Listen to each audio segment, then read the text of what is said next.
오늘은 제가 별도로 이렇게 수제 피클까지 또 만들어서 함께 먹으려고 하는데요.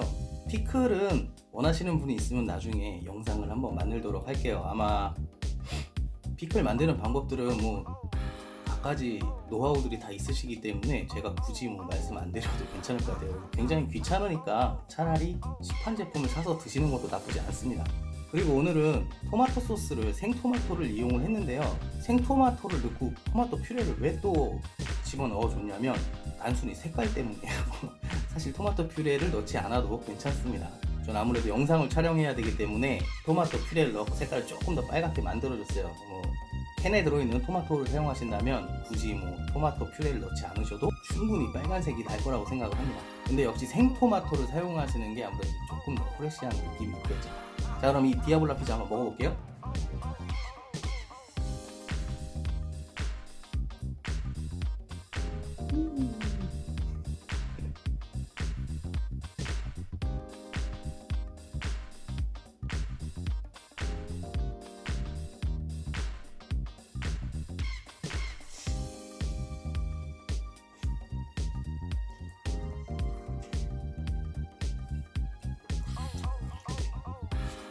어우, 매워.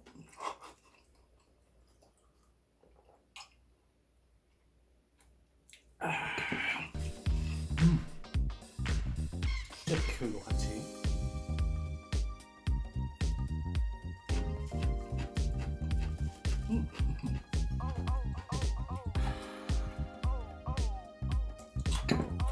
자, 디아볼라 피자의 디아볼라라는 의미는 악마를 뜻한다고 합니다. 그만큼 매운 피자라는 뜻인데요. 사실 디아볼라 피자는 매운 소스를 이용해서 먹는 것이 아니라 매운 살라미를 토핑을 해서 먹는 게 정석이라고 합니다. 근데 한국에서는 살라미가 굉장히 비싸거든요. 거기다 그 매운 살라미는 구하기 힘들고요.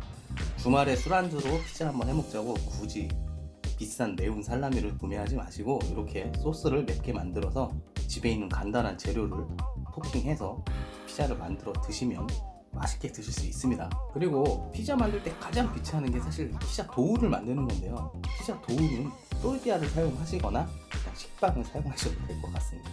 그리고 사실 저는 매운 걸 잘 먹지 못해서 많이 맵지 않게 만들었는데요. 매운 거 정말 좋아하시는 분들은 페퍼론치노를 조금 더 넣으셔서 좀 더 맵게 드셔도 아주 좋을 것 같습니다. 자, 주말에 이렇게 매콤한 디아볼라 피자 만드셔서 맥주와 함께 드시고요. 오늘 영상은 여기까지 할게요. 오늘도 제 영상을 시청해주셔서 감사드립니다. 영상이 즐겁거나 유익하셨다면 구독과 좋아요 버튼을 눌러주시고 여러분의 친구와 SNS에 공유해주세요. 자, 그럼 다음에 또 봐요.